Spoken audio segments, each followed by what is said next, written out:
Hello प्यारे बच्चों, आज की कहानी का नाम है जैसा करोगे वैसा भरोगे। एक बार की बात है, एक लंबी टांगों वाला खूबसूरत परिंदा जिसका नाम सारस था और एक होशियार लोमड़ी रहते थे। वो सब्ज मैदान और एक छोटे गांव के पास रहते थे। सारस अपनी लंबी टांगों पर खड़ा जुगनुओं को देखता और लोमड़ी को गर्म सूप और शरारतें बहुत पसंद थी। वो दोनों अक्सर मिलते और खुश रहते। एक दिन लोमड़ी के दिमाग में एक शरारत आई ताकि वो अपनी दोस्ती को आजमाए। एक सुबह लोमड़ी चमकती आंखों के साथ सारस के पास गई और बोली, भाई कल मेरे घर खाने पर आना। सारस ने खुशी से हाँ कर दी। लोमड़ी ने दिल ही दिल में हंसी और शरारत का सोचा। सारस ने उस पर भरोसा किया और अगले दिन आने का वादा किया। अगले दिन सारस खुशकदमी से आया। लोमड़ी ने बहुत सी छोटी चिपटी प्लेटें तरतीब से रखी थी। प्लेटों से भाप निकल रही थी। लोमड़ी अपनी जुबान डालकर मजे मजे से सूप पीने लगी। सारस ने भी कोशिश की, मगर उसकी लंबी चोंच इन चिपटी प्लेटों में न जा सकी। वो बार बार झुका मगर सूप नहीं पी सका। दूसरी तरफ लोमड़ी मजे ले लेकर सब प्लेटें चट कर गई। सारस ने अदब से कोशिश की मगर कामयाब न हुआ।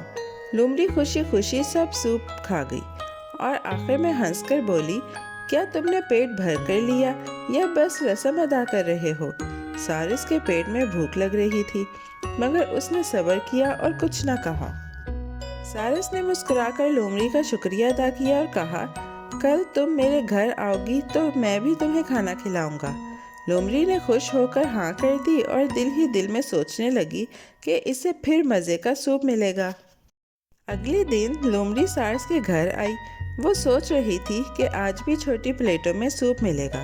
सारस ने खूब तैयारी की और खाने के बर्तन सजा दिए। लोमड़ी ने खुशबू सूंघी और जुबान चाटी, जैसे अभी सब कुछ खा जाएगी। खाने का वक्त आया तो सारस ने ढक्कन उठाया। अंदर लंबी और तंग मुंह वाली देगचियां थीं, जिनमें सूप भरा था। सारस ने अपनी लंबी चोंच अंदर डालकर आराम से सूप पीना शुरू कर दिया।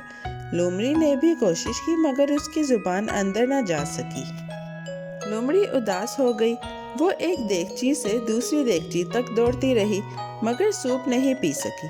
सारस ने सुकून से खाना खाया और कुछ न कहा। सिर्फ हवा में खेतों की सरसराहट सुनाई देती रही।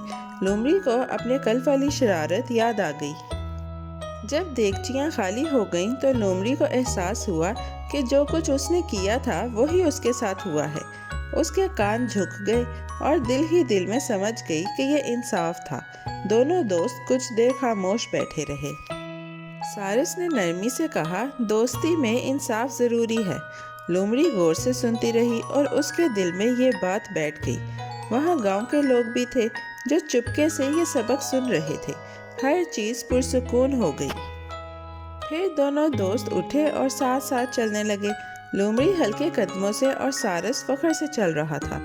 गांव के बूढ़े लोग दूर से यह मंजर देखकर सर हिला रहे थे कि वाकई ये कहानी एक सबक है। दिन के आखिर में सबने यही कहा, जैसा करोगे वैसा भरोगे। प्यारे बच्चों, आज की कहानी यही ख़त्म होती है। जल्द हम एक और दिलचस्प कहानी लेकर आएंगे। Bye bye. प्यारे बच्चों, कैसी लगी आपको ये कहानी? ऐसी ही मज़ेदार कहानियाँ सुनने के लिए हमारे चैनल को लाइक, सब्सक्राइब और शेयर करना मत भूलिएगा। Bye bye.